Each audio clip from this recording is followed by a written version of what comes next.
Hindi laro ang pagmamahal. Kaya kapag nakilala mo na ang taong alam mong totoo ang pagmamahal para sa iyo, huwag mo siyang sasaktan. Sa halip, mahalin mo rin siya ng buo at hindi isang laro. Dahil sa pagmamahal, dapat handa kang ibigay ang lahat at handa kang ingatan ang pusong tadhana sa iyo ng kapalaran.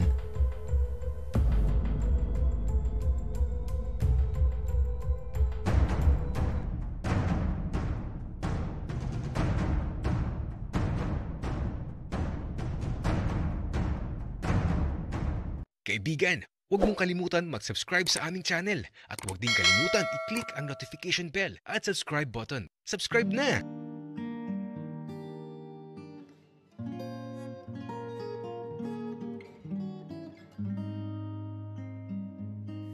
Isang halik sa noo.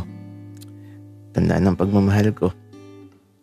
Kumbaga, hindi naman tayo dapat magmadali. At parang ayaw ata ni Miguel ng halik sa noo. Anong halik ang inaasahan niya? Ay nako.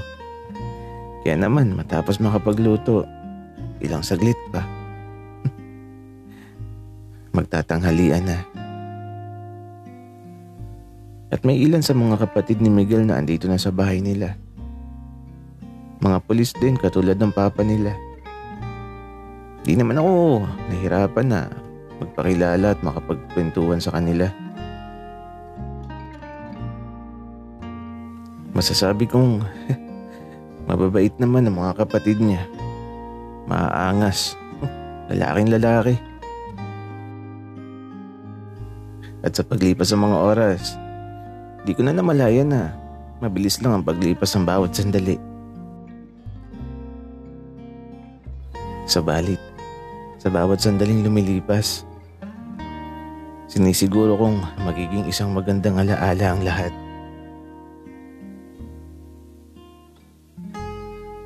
Miguel, ang bilis ng oras kapag andito ako sa inyo. Tsaka alam mo ba, mababait ang mga kapatid mo. Anong mabait, Tito Berto? Utusan nga ako lagi ng mga yan. Kaya nga, sa malayo ako nag-aral. Buti pala Miguel, sa Maynila ka nag-aral. Kasi kung di mo nakilala si RJ, di mo ako matitikman. Bakit naman Tito Berto? Sa tikiman na naman napunta yung usapan. Bakit Miguel? Ayaw mo ba? Tito Berto naman huwag mo na nga akong tanungin ng ganyan.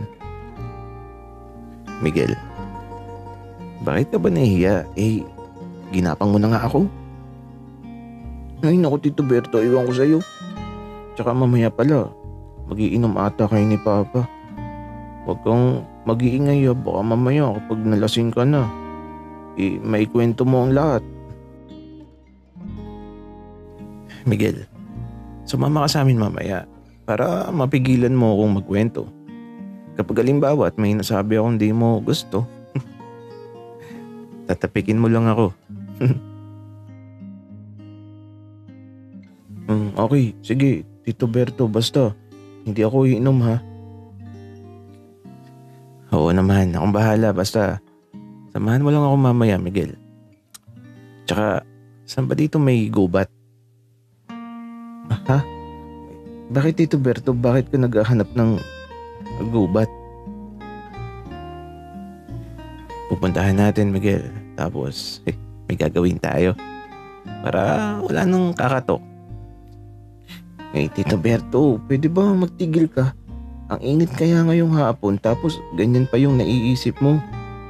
At saka ayoko sa gubat. Gusto ko nakahiga ka at nakapikit.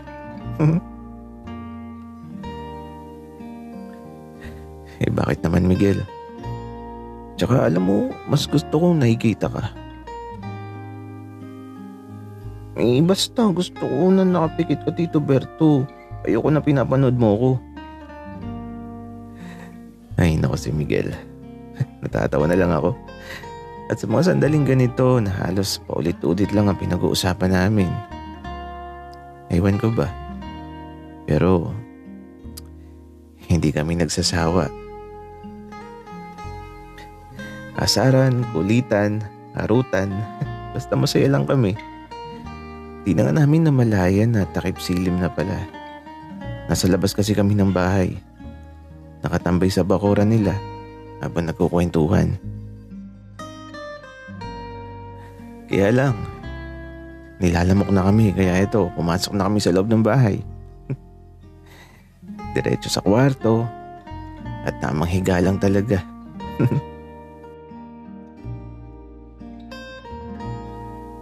Miguel, subukan mo na ulit. Ayoko Tito Berto. Kasi baka dumating na naman si Mama, baka kumatok na naman.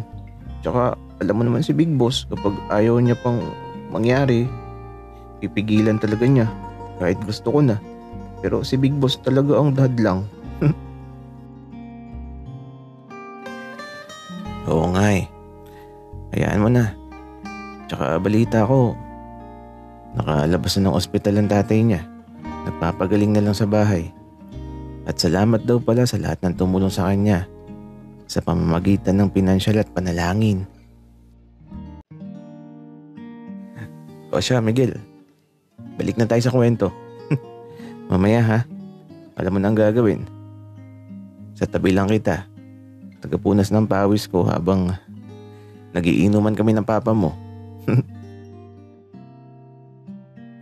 Tito Berto, ayos ka lang? Ayoko. Ano ka ba? Asawa ko. Miguel, alam mo darating ang panahon at magiging asawa mo na din ako.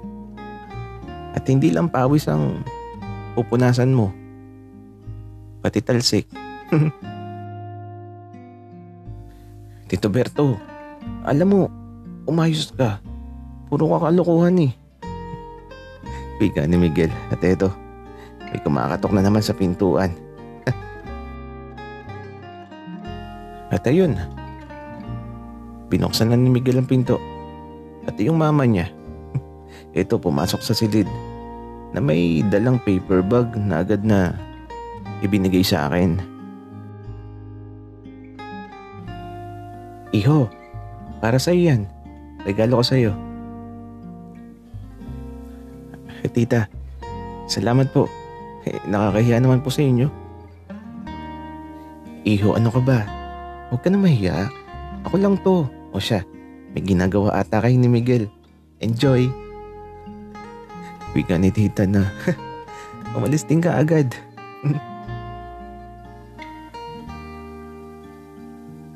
Si Mama, ang sarap sa bunutan. Miguel, ayaw mo ba nun? Botong-botong mama mo sa akin. Halos ipakain ka ng buo.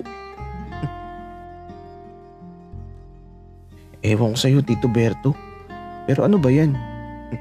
Wika ni Miguel, kaya naman lumapit siya sa tabi ko. Habang eto, binubuksan ko na yung paper bag na bigay sa akin ng mama niya. Pagkabukas ko, nakakita agad ako ng pabango. Tapos, aba, may t-shirt. Kaya naman, nung kunin ko na yung t-shirt, ala, mayroon pa sa ilalim ng paper bag. Pero teka lang, bakit may kondom? 3 kahon. At aba, ano to? Water-based na siyi? Mapapangiti ka na lang talaga sa regalo ng mama ni Miguel. Alam na dis. At si Miguel ba, bakit nakasimangot? Sa kanya ko naman to gagamitin. Dapat nga, happy siya.